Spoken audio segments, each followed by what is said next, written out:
اللہم انی اسألک علما نافعا و عملا متقبلا و رزقا طیبا و شفاء من کل داء۔ اللہم انفعنا بما علمتنا و علمنا ما ینفعنا و زدنا علما۔ رب زدنی علما، رب زدنی علما، رب یسر ولا تعسر۔ فرمایا گیا کہ دو لوگوں پر رشک اور حسد جائز ہے، ایک وہ جس کو اللہ تعالیٰ نے قرآن کریم کا علم دیا ہو اور وہ خود بھی تلاوت کرتا ہو اور دوسروں کو بھی دن رات سناتا ہو، یعنی سنانے کا بھی، قرآن پاک سنانے کا بھی بہت زیادہ اجر ہے۔ دوسرا وہ شخص کہ جس کو اللہ نے اتنا مال دولت دیا کہ وہ اس کو دن رات اللہ کے راستے میں خرچ کرتا ہو، خرچ کرتے ہوئے وہ نہ دن دیکھتا ہو نہ رات، ایسے دونوں لوگوں پر رشک اور حسد دونوں جائز ہیں۔ اللہ تعالیٰ ہمیں ایسے اہل قرآن میں سے بنا دے کہ ہم بھی اللہ تعالیٰ کے قرآن کو بہترین طریقے سے پڑھنے اور پڑھانے والے ہیں، اور اس کی بہترین تلاوت اللہ ہمیں دن رات میں نصیب فرما دے۔ 24واں پارہ جو ہے اس کا آغاز ہوتا ہے سورہ صافات سے۔ پیچھے تھوڑا سا 24واں پارہ جو ہے ہمارا 23واں پارہ ہمارا اسٹارٹ ہو گیا تھا، اور یاسین شریف جو ہے وہ ہم نے اس میں ختم کی تھی، مکمل کی تھی۔ اب ہمارا 23واں ہی پارہ ہے اور ہم اس میں کریں گے سورہ صافات۔ سورہ صافات کا تھوڑا سا بیک گراؤنڈ دیکھ لیجیے گا۔ مکی صورتوں میں زیادہ تر اسلام کے بنیادی عقائد یعنی توحید، رسالت اور آخرت کے اسبات پر زور دیا گیا۔ اس کا مرکزی مضمون بھی یہی ہے، یعنی توحید اور رسالت اور آخرت کے اسبات۔ مشرکین عرب کے اس غلط عقیدے کی تردید کی گئی ہے جس کی بنا پر وہ کہتے تھے کہ فرشتے اللہ تعالیٰ کی بیٹیاں ہیں۔ یہی وجہ ہے کہ اس صورت کا آغاز فرشتوں کے اوصاف سے کیا گیا۔ اس کے علاوہ اس صورت میں آخرت میں پیش آنے والے حالات کی منظر کشی فرمائی گئی ہے۔ کفار کو کفر کے ہولناک انجام سے ڈرایا گیا اور انہیں متنبہ کیا گیا کہ ان کی تمام تر مخالفت کے باوجود اس دنیا میں بھی اسلام غالب آ کر ہی رہے گا۔ اسی مناسبت سے حضرت نوح، حضرت لوط، حضرت موسیٰ، حضرت الیاس، حضرت یونس علیہم السلام کے واقعات مختصر اور حضرت ابراہیم علیہ السلام کا واقعہ تفصیل کے ساتھ بیان ہوا۔ خاص طور پر حضرت ابراہیم علیہ السلام کو اپنے بیٹے کو ذبح کرنے کا جو حکم دیا گیا تھا اور انہوں نے قربانی کے جس عظیم جذبے سے اس کی تعمیل فرمائی، اس کا واقعہ بڑے مؤثر اور مفصل انداز میں صورت میں بہت خوبصورت انداز میں پیش کیا گیا ہے، اور اسی صورت کا نام جو ہے وہ اس سے ہی ماخوذ ہے، یعنی صافات فرشتوں سے۔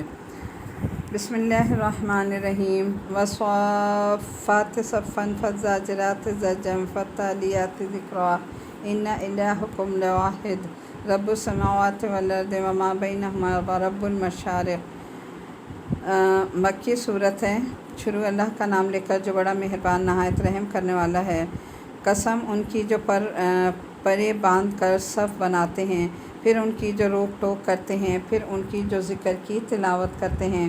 تمہارا معبود ایک ہی ہے جو تمام آسمانوں اور زمین کا اور ان کے درمیان ہر چیز کا مالک ہے، اور ان تمام مقامات کا مالک ہے جہاں سے ستارے طلوع ہوتے ہیں۔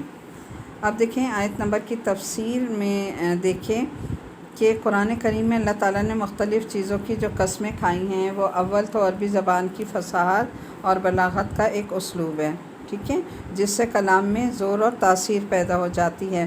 دوسرے جن چیزوں کی قسم کھائی گئی ہے ان پر اگر غور کیا جائے تو وہ اس دعوے کی دلیل ہیں جو ان قسموں کے جو ہمارے لیے قسموں کے بارے میں بتایا گیا، اور ہمارے لیے جائز نہیں کہ اللہ تعالیٰ کی ذات و صفات کے سوا کسی اور چیز کی قسم کھائی جائے، ٹھیک ہے۔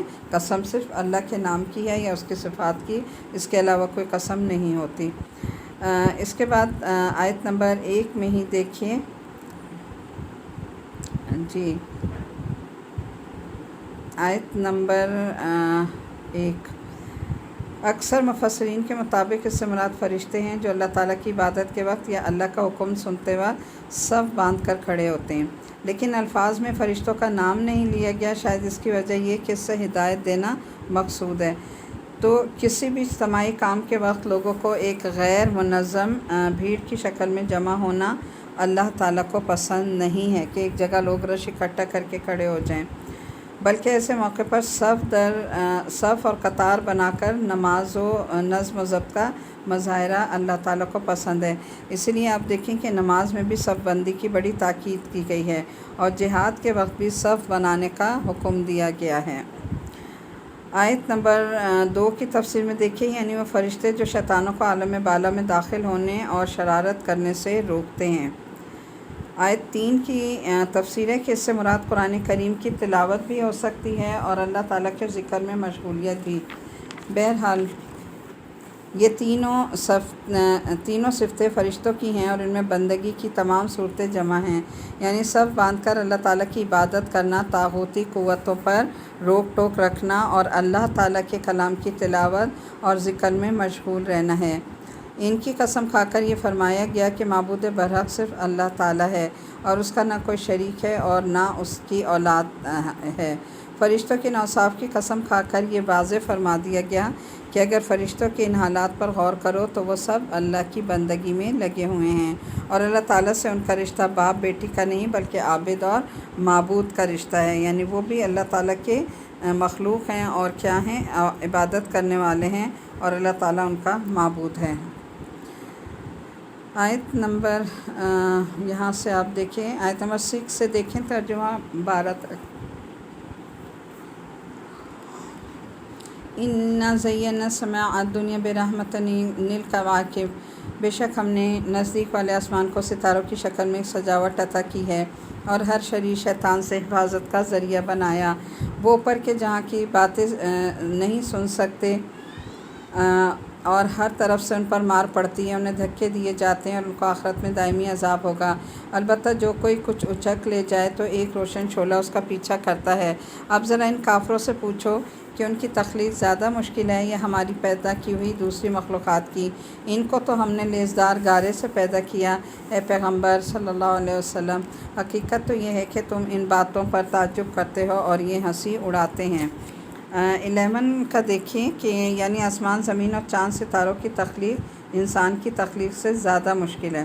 جب اللہ تعالیٰ ان مشکل مخلوقات کو عدم سے وجود میں لے آئے گا تو گارے سے بنے ہوئے انسان کو ایک مرتبہ موت دے کر دوبارہ زندہ کرنا اتنا مشکل نہیں ہوگا۔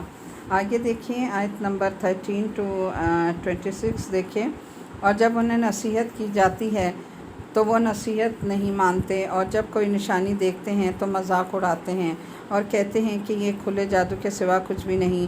بھلا جب ہم مر کر مٹی اور ہڈیوں کی صورت اختیار کر لیں گے تو کیا ہمیں دوبارہ زندہ کیا جائے گا؟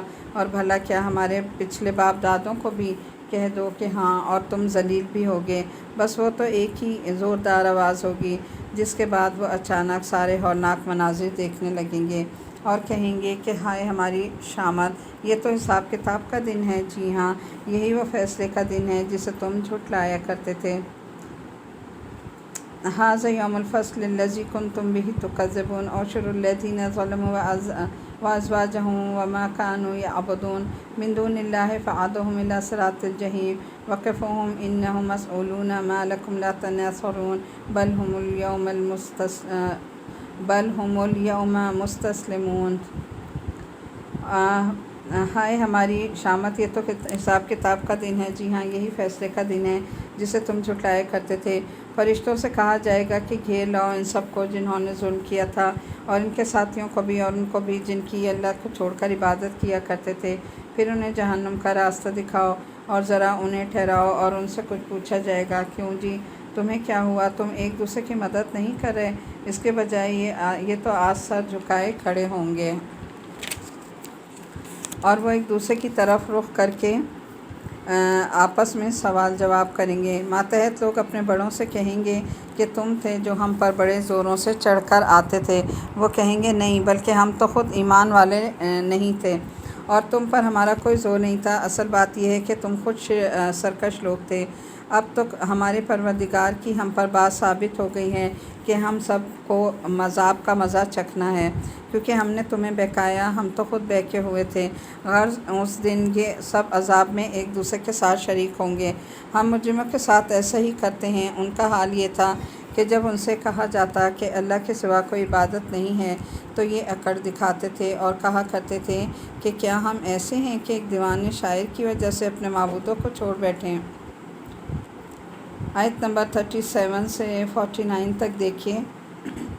حالانکہ وہ پیغمبر صلی اللہ علیہ وسلم حق لے کر آئے تھے اور انہوں نے دوسرے پیغمبروں کی تصدیق کی تھی، چنانچہ ان سے کہا جائے گا کہ تم سب کو دردناک عذاب کا مزہ چکھنا ہوگا اور تمہیں کسی اور بات کا نہیں، خود تمہارے اعمال کا بدلہ دیا جائے گا۔ البتہ جو اللہ کے برگزیدہ بندے ہیں ان کے لیے طے شدہ رزق ہے، میوے ہیں اور نعمت بھرے باغات ہیں، ان کی پوری پوری عزت ہوگی، وہ اونچی نشستوں پر آمنے سامنے بیٹھے ہوں گے۔ ایسی لطیف شراب کے جام ان کے لیے گردش میں آئیں گے جو سفید رنگ کی ہوگی، پینے والوں کے لیے سراپا لذت، نہ اس سے سر میں خمار ہوگا اور نہ ان کی عقل بہکے گی۔ یطاف علیہم بکأس من معین 45 ایسے دیکھیں، بضاء لذۃ للشاربین لا فیہا غول ولہم عنہا ینزفون وعندہم قاصرات الطرف عین کأنہن بیض مکنون۔ اور نہ ان کی عقل بہکے گی اور نہ ان کے پاس وہ بڑی بڑی آنکھوں والی خواتین ہوں گی جن کی نگاہیں اپنے شوہروں پر مرکوز ہوں گی۔ ان کا بے داغ وجود ایسا لگے گا جیسے وہ گرد و غبار سے چھپا کر رکھے ہوئے انڈے ہوں۔ 48 کی تھوڑی سی تفسیر دیکھیے گا کہ اس میں جو یہ ذکر کیا گیا نا کہ وہ بڑی بڑی نگاہوں والی ہوں گی، تو یہ حوریں ہوں گی جو اپنے شوہروں کے سوا کسی اور کی طرف نظر اٹھا کر بھی نہیں دیکھیں گی۔ اور اس آیت کا بعض مفسرین نے ایک اور معنی بھی کیا ہے، ایک اور مطلب کیا ہے، وہ یہ کہ وہ اپنے شوہروں کی نگاہوں میں اتنی حسین ہوں گی کہ وہ ان کو دوسری عورتوں کی طرف مائل ہونے کی اجازت ہی نہیں دیں گی، یعنی مائل ہی نہیں ہونے دیں گی، وہ خود اتنی حسین ہوں گی۔ پھر دیکھیے آیت نمبر آگے ہے ہماری 50 سے 62 تک ہے۔ پھر جنتی لوگ ایک دوسرے کی طرف متوجہ ہو کر آپس میں سوالات کریں گے۔ ان میں سے ایک کہنے والا کہے گا کہ یہ میرا ساتھی تھا جو مجھ سے کہا کرتا تھا کہ کیا تم واقعی ان لوگوں میں سے ہو جو آخرت کی زندگی کو سچ مانتے ہیں؟ قال قائل منهم انی کان لی قرین یقول انک لمن المصدقین اذا متنا وکنا ترابا وعظاما انا لمدینون قال هل انتم مطلعون۔ کیا جب ہم مر جائیں گے اور مٹی اور ہڈیوں میں تبدیل ہو جائیں گے تو کیا واقعی ہمیں اپنے کاموں کا بدلہ دیا جائے گا؟ وہ جنتی دوسرے جنتیوں سے کہے گا کیا تم میرے اس ساتھی کو جھانک کر دیکھنا چاہتے ہو؟ پھر وہ خود جہنم میں جھانک کر دیکھے گا تو وہ اسے جہنم کے بیچوں بیچ پائے گا۔ وہ جنتی اس سے کہے گا اللہ کی قسم تم تو مجھے بالکل ہی برباد کرنے لگے تھے، اور اگر میرے اوپر پروردگار کا فضل شامل نہ ہوتا تو اور لوگوں کے ساتھ مجھے بھی دھر لیا جاتا۔ پھر وہ خوشی کے عالم میں اپنے جنتی ساتھیوں سے کہے گا اچھا تو کیا اب ہمیں موت نہیں آئے گی سوائے اس موت کے جو ہمیں پہلے آ چکی، اور ہمیں عذاب نہیں ہوگا؟ حقیقت یہ ہے کہ زبردست کامیابی یہی ہے، اس جیسی کامیابی کے لیے عمل کرنے والوں کو عمل کرنا چاہیے۔ بھلا یہ مہمانی اچھی ہے یا زقوم کا درخت؟ تو دیکھیں جو لوگ آج اللہ کی بات مان لیں گے، اللہ کے احکامات پر عمل کریں گے، پھر وہ ایسی جنت میں جائیں گے جو ہمیشہ ہمیشہ کی ہوگی اور اللہ تعالیٰ انہیں وہاں داخل کرے گا۔ آگے جہنم کی بات ہوئی تو اس میں زقوم کے درخت کی دیکھیں آیت نمبر ہماری 10 سے لے کر 14 تک۔ ان جعلنا فتنة للظالمین انها شجرة تخرج فی اصل الجحیم طلعها كأنه رؤوس الشیاطین۔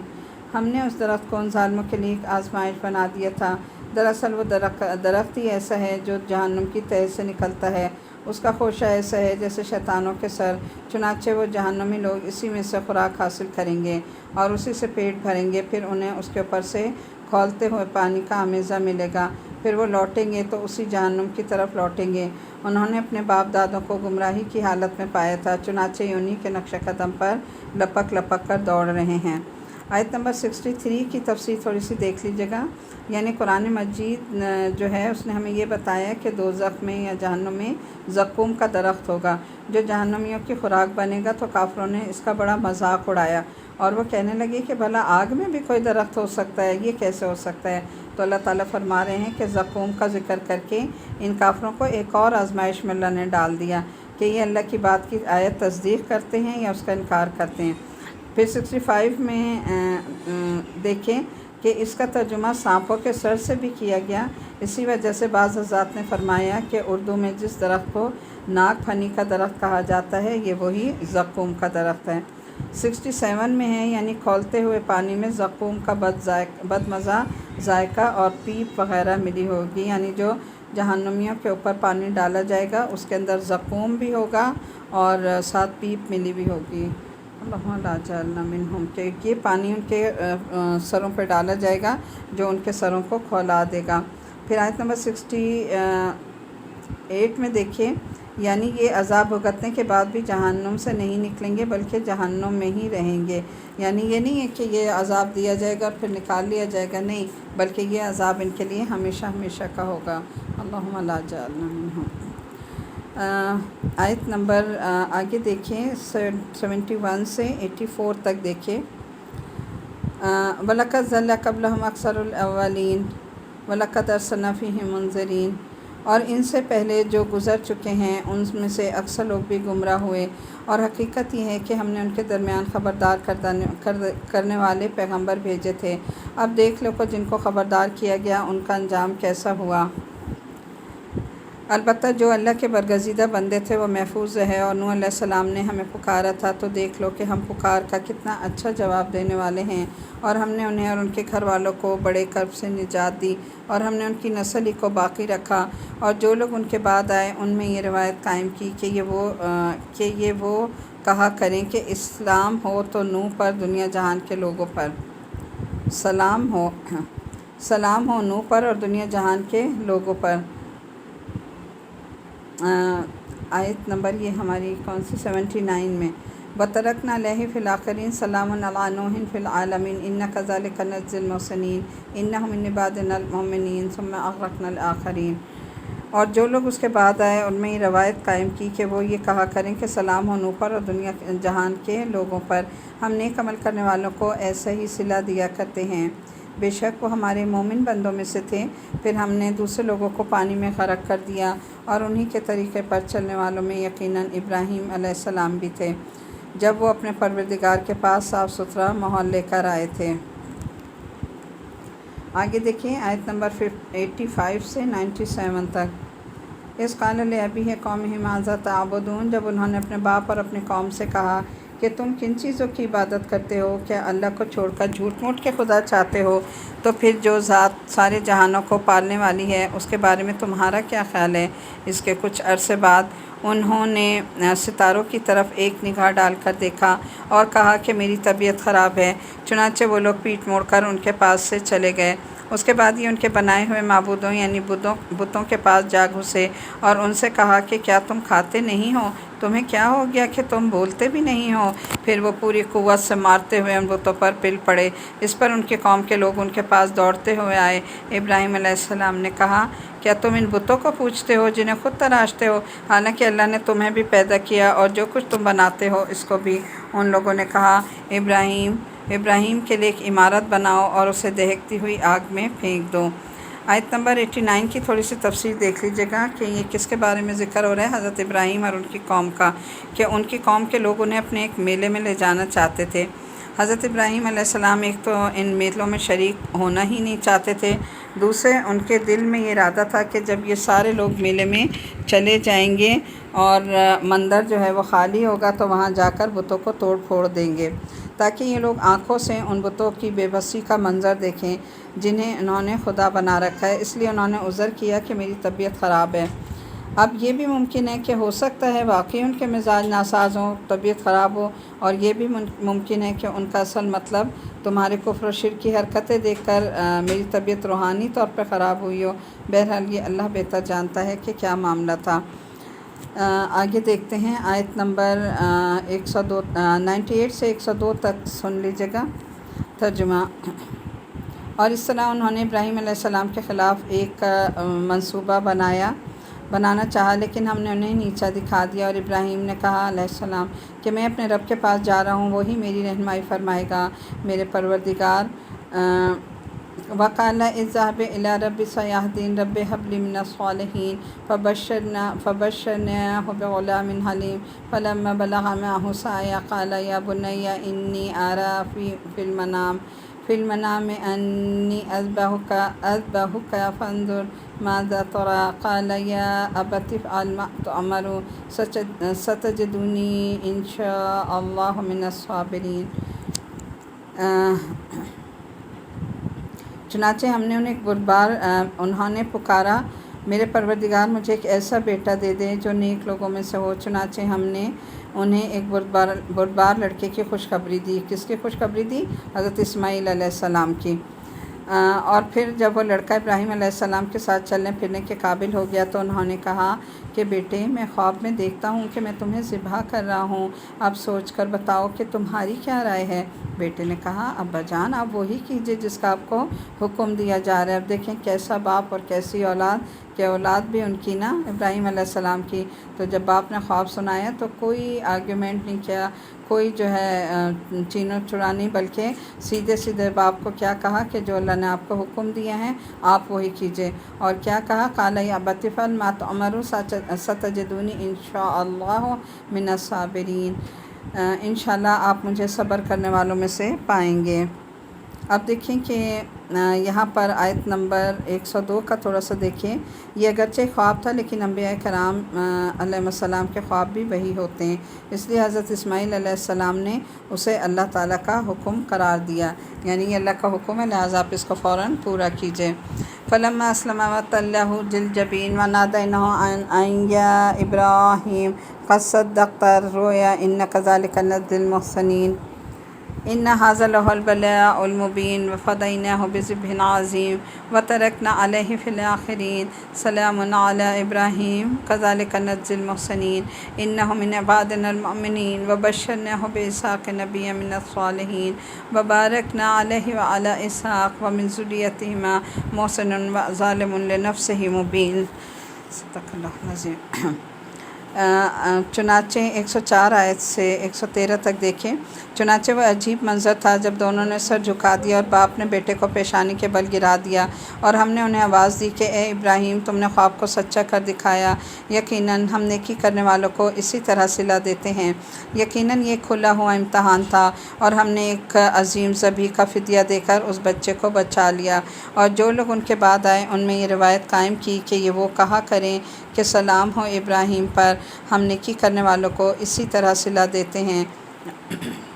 یقیناً وہ ہمارے مومن بندوں میں سے تھے، اور ہم نے انہیں اسحاق کی خوشخبری دی کہ وہ صالحین میں سے ایک نبی ہوں گے، اور ہم نے ان پر بھی برکتیں نازل کیں اور اسحاق علیہ السلام پر بھی، اور ان کی اولاد میں سے کچھ نیک عمل کرنے والے ہیں اور کچھ اپنی جانوں پر ظلم کرنے والے ہیں۔ 103 آیت کی تفسیر دیکھ لیجیے گا کہ باپ بیٹے دونوں نے تو اپنی طرف سے اللہ کے حکم کی تعمیل میں یہی ٹھان لی تھی کہ باپ بیٹے کو ذبح کرے گا، اس لیے حضرت ابراہیم علیہ السلام نے بیٹے کو پیشانی کے بل لٹایا تاکہ چھری پھیرتے وقت ان کی صورت دیکھ کر ارادے میں کوئی تزلزل نہ آ جائے۔ اب چونکہ باپ بیٹا 107 آئے تھے، چونکہ باپ بیٹے دونوں اللہ تعالیٰ کے حکم کی تعمیل میں اپنا اختیار کا کام کر چکے تھے، اس لیے امتحان پورا ہو گیا۔ اب اللہ تعالیٰ نے اپنی قدرت کا کرشمہ دکھایا کہ چھری حضرت اسماعیل علیہ السلام کی بجائے ایک مینڈے پر چلی، جو اللہ تعالیٰ نے اپنی قدرت سے وہاں بھیج دیا، اور حضرت اسماعیل علیہ السلام زندہ سلامت رہے۔ اب دیکھیں یہ ہوتا ہے اللہ تعالیٰ کے لیے کہ اتنی محبت حضرت ابراہیم علیہ السلام کو کہ کتنی آزمائشیں آئیں، بچہ چھوٹا تھا تب آزمائش کے اسے جنگل بیابان میں چھوڑ دو، بیوی کو چھوڑا، بچے کو چھوڑا، اور جب کام شروع کیا سب باپ کو چھوڑا کیونکہ بت فروش تھے۔ اب جب 90 سال کی عمر میں اولاد ہوئی تو اس وقت اولاد دیکھیں ٹین ایج میں ماں باپ کو کتنا پیار ہوتا ہے اپنی اولاد سے، کہ جب وہ 17-18 سال کی عمر کو پہنچے تو یہ حکم آ گیا کہ اسے ہماری راہ میں قربان کر دو، پھر بھی کوئی آرگیومنٹ نہیں، وہی محبت اللہ کے ساتھ کہ ٹھیک ہے اللہ اگر تو اولاد کی قربانی مانگ رہا ہے تو اس کے لیے بھی میں حاضر ہوں، اسے لے کر چل دیے۔ لیکن اللہ تو آزمائش کر رہا تھا نا، امتحان تھا، امتحان میں پورے اترے، آزمائش پوری ہو گئی، اور اللہ تعالیٰ نے حضرت اسماعیل کی جگہ جن پر انہوں نے چھری چلا دی تھی حضرت ابراہیم نے، جب دیکھا آنکھوں سے پٹی ہٹائی تو کیا دیکھا کہ بیٹا دور کھڑا مسکرا رہا ہے، اور اس طرح وہ اپنی آزمائش میں پورا اترے۔ اور دیکھیں اللہ تعالیٰ نے ان کی قربانی کو کس طرح قبول کیا کہ قیامت تک، رہتی دنیا تک یہ سنت ان کے لیے پوری کر دی ہم سب پر کہ جتنے امت مسلمہ ہیں، جتنے مومنین ہیں، وہ سب کے سب جو ہے وہ قربانی کیا کریں گے۔ تو آج ہم سب دیکھیں انہی کے محبت میں اور ان کی سنت میں قربانی ہر سال جو ہے عید الاضحیٰ کے موقع پر کرتے ہیں، یہ ان کی قربانی تھی جس کو ہم نے دیکھا۔ اب دیکھیں کہ آگے 123 آیت کا ہے آیت نمبر 114 سے 124 تک دیکھ لیجئے۔ اور بے شک ہم نے موسیٰ اور ہارون علیہ السلام پر بھی احسان کیا، اور ہم نے انہیں اور ان کی قوم کو ایک بڑے کرب سے نجات دی، اور ہم نے ان کی مدد کی جس کے نتیجے میں وہی غالب رہے، اور ہم نے ان دونوں کو ایسی کتاب عطا کی جو بالکل واضح تھی، اور ان دونوں کو سیدھے راستے کی طرف ہدایت دی، اور جو لوگ ان کے بعد آئے ان میں یہ روایت قائم کی کہ وہ یہ کہا کریں کہ سلام ہو موسیٰ وَتَرَكْنَا عَلَيْهِمَا فِي الْآخِرِينَ سَلَامٌ عَلَىٰ مُوسَىٰ وَهَارُونَ إِنَّا كَذَٰلِكَ نَجْزِي الْمُحْسِنِينَ إِنَّهُمَا مِنْ عِبَادِنَا الْمُؤْمِنِينَ۔ سلام ہو موسیٰ اور ہارون علیہ السلام پر، یقیناً ہم نیکی کرنے والوں کو اسی طرح صلہ دیا کرتے ہیں، بے شک وہ دونوں ہمارے مومن بندوں میں سے تھے، اور الیاس بھی یقیناً ہمارے پیغمبروں میں سے تھے، جب انہوں نے اپنی قوم سے کہا تھا کہ کیا تم لوگ اللہ سے ڈرتے نہیں ہو۔ اچھا، اب دیکھیں کہ آیت نمبر 123 کا تھوڑا سا دیکھ لیجئے۔ حضرت الیاس علیہ السلام کے بارے میں قرآن کریم نے زیادہ تفصیلات بیان نہیں فرمائیں، تاریخی اور روایتوں سے صرف اتنا معلوم ہوتا ہے کہ حضرت سلیمان علیہ السلام کے بعد جب بنی اسرائیل میں کفر و شرک کی وبائیں پھوٹ پڑیں تو اس وقت آپ کو پیغمبر بنا کر بھیجا گیا تھا، اور کتاب سلاطین میں ہے کہ بادشاہ اخی اب کی بیوی ازابیل نے بعل نام کے ایک بت کی پرستش شروع کر دی تھی۔ حضرت الیاس علیہ السلام نے انہیں بت پرستی سے روکا اور معجزے بھی دکھائے، لیکن نافرمان قوم نے ہدایت کی بات ماننے کے بجائے حضرت الیاس علیہ السلام کو قتل کرنے کا منصوبہ بنایا۔ اللہ تعالیٰ نے ان کے منصوبے کو ناکام بنا کر خود انہی پر بلائیں مسلط فرمائیں اور حضرت الیاس علیہ السلام کو اپنے پاس بلا لیا۔ اسرائیلی روایتوں میں یہ بھی کہا گیا ہے کہ انہیں آسمانوں پر زندہ اٹھا لیا گیا تھا، لیکن بہرحال یہ کوئی مستند روایت نہیں ہے، تائید کی بات ہے۔ آگے دیکھیں آیت نمبر 125 سے 135 تک دیکھیں۔ کیا تم بعل نامی بت کو پوجتے ہو اور اس کو چھوڑ دیتے ہو جو سب سے بہتر تخلیق کرنے والا ہے، اس اللہ کو جو تمہارا بھی پروردگار ہے اور تمہارے باپ دادوں کا بھی جو پہلے گزر چکے ہیں؟ پھر ہوا یہ کہ انہوں نے الیاس کو جھٹلایا، اس لیے وہ ضرور عذاب میں دھر لیے جائیں گے، البتہ اللہ کے برگزیدہ بندے محفوظ رہیں گے۔ اور جو لوگ ان کے بعد آئے ان میں ہم نے یہ روایت قائم کی کہ وہ یہ کہا کریں کہ سلام ہو الیاس پر، سلام علی الیاسین انا کذالک نجزی المحسنین انہ من عبادنا المؤمنین۔ سلام ہو الیاسین پر، یقیناً ہم نیکی کرنے والوں کو اسی طرح صلہ دیا کرتے ہیں، بے شک وہ ہمارے مومن بندوں میں سے تھے، اور یقیناً لوط علیہ السلام بھی پیغمبروں میں سے تھے، جب ہم نے ان کو اور ان کے سارے گھر والوں کو عذاب سے نجات دی، سوائے ایک بڑھیا کے جو پیچھے رہ جانے والوں میں شامل تھی، یعنی لوط علیہ السلام کی بیوی جو آخر تک کفر کا ساتھ دیتی رہی تھی، تو اللہ نے اسے بھی اس عذاب میں پکڑ لیا تھا۔ آیت نمبر 135 کا تھوڑا سا دیکھیں کہ لوط علیہ السلام کی بیوی جو آخر وقت تک کافر کا ساتھ دیتی رہیں اور انہی کے ساتھ اس عذاب میں وہ ہلاک ہوئی تھیں۔ آگے دیکھیں آیت نمبر ہماری 136 سے دیکھیں 142 تک۔ پھر ہم نے دوسرے لوگوں کو ملیہ میٹ کر دیا، اور اے مکہ والو، تم ان کی بستیوں پر سے گزرا کرتے ہو، کبھی صبح ہوتے ہو اور کبھی رات کے وقت، کیا پھر بھی تمہیں عقل نہیں آتی؟ اور یقیناً یونس بھی پیغمبروں میں سے تھے، جب وہ بھاگ کر بھری ہوئی کشتی میں پہنچے، پھر وہ قرآن دازی میں شریک ہوئے اور قرے میں مغلوب ہوئے، پھر مچھلی نے انہیں نگل لیا جبکہ وہ اپنے آپ کو ملامت کر رہے تھے۔ اب دیکھیں 140 آیت کی تھوڑی سی ہم تفصیل یہاں دیکھ لیتے ہیں۔ حضرت یونس علیہ السلام کا واقعہ جو ہے وہ سورہ یونس میں بھی پیچھے گزر چکا ہے، اور یہاں پر دوبارہ یہ واقعہ جو ہے ان کا بیان ہوا ہے۔ حضرت یونس علیہ السلام کا یہ واقعہ تھا کہ حضرت یونس علیہ السلام جو تھے انہوں نے اپنی قوم کو کہا، یہ عراق کے شہر نینوا میں بھیجے گئے تھے، اور انہوں نے ایک عرصے تک اپنی قوم کو ایمان لانے کی دعوت دی، اور جب وہ نہ مانے تو انہیں متنبع کر دیا کہ اب تم پر 3 دن کے اندر اندر عذاب آ کر رہے گا۔ قوم کے لوگوں نے آپس میں یہ طے کیا کہ حضرت یونس علیہ السلام کیونکہ کبھی جھوٹ نہیں بولتے، اس لیے اگر وہ بستی سے چلے جاتے ہیں تو اس بات کی علامت ہوگی کہ وہ ٹھیک کہہ رہے ہیں۔ اس کے بعد حضرت یونس علیہ السلام اللہ تعالیٰ کے حکم سے بستی چھوڑ کر باہر چلے گئے۔ ادھر بستی کے لوگوں نے جب دیکھا کہ آپ بستی میں نہیں ہیں اور عذاب کے آثار بھی محسوس ہوئے تو انہوں نے اللہ تعالیٰ سے عاجزی کے ساتھ توبہ کی، جس کے نتیجے میں ان سے عذاب ٹل گیا۔ حضرت یونس علیہ السلام کو ان کی توبہ کا حال معلوم نہیں تھا، یعنی انہیں نہیں پتہ چلا کہ انہوں نے توبہ کی اور اللہ نے انہیں معاف کر دیا، اور جب انہوں نے یہ دیکھا کہ 3 دن گزر گئے اور عذاب نہیں آیا تو انہیں ڈر ہوا کہ اب اگر میں بستی میں واپس جاؤں گا تو بستی والے مجھے جھوٹا بنائیں گے، اور اندیشہ یہ بھی تھا کہ جھوٹا سمجھ کر قتل نہ کر دیں۔ اس لیے اس خوف کی وجہ سے اللہ تعالیٰ کا حکم آنے سے پہلے ہی وہ اپنی بستی میں جانے کے بجائے سمندر کی طرف نکل کھڑے ہوئے اور ایک کشتی میں سوار ہو گئے جو آدمیوں سے بھری ہوئی تھی۔ اللہ تعالیٰ کے ایک جلیل القدر پیغمبر ہونے کی وجہ سے اللہ تعالیٰ کو آپ کی یہ بات پسند نہیں آئی کہ آپ اللہ تعالیٰ کا حکم آنے سے پہلے ہی بستی کو چھوڑ کر کیوں چلے گئے۔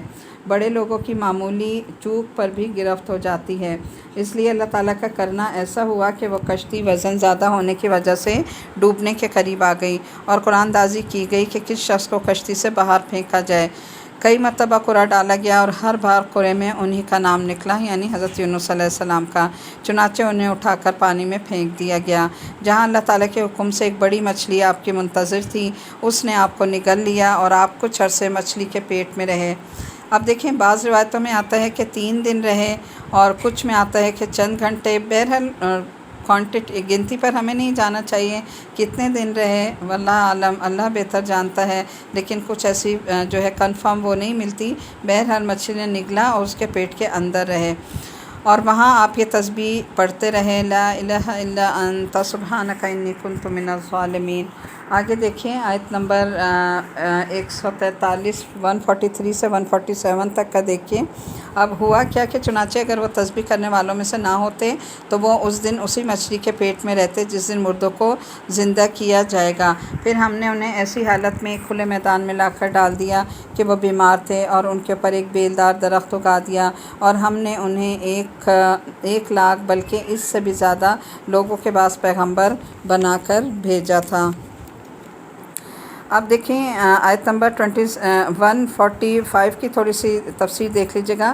تسبیح پڑھنے کی برکت سے اللہ تعالیٰ نے مچھلی کو حکم دیا کہ انہیں ایک کھلے میدان کے کنارے لا کر ڈال دیں، چنانچہ ایسا ہی ہوا۔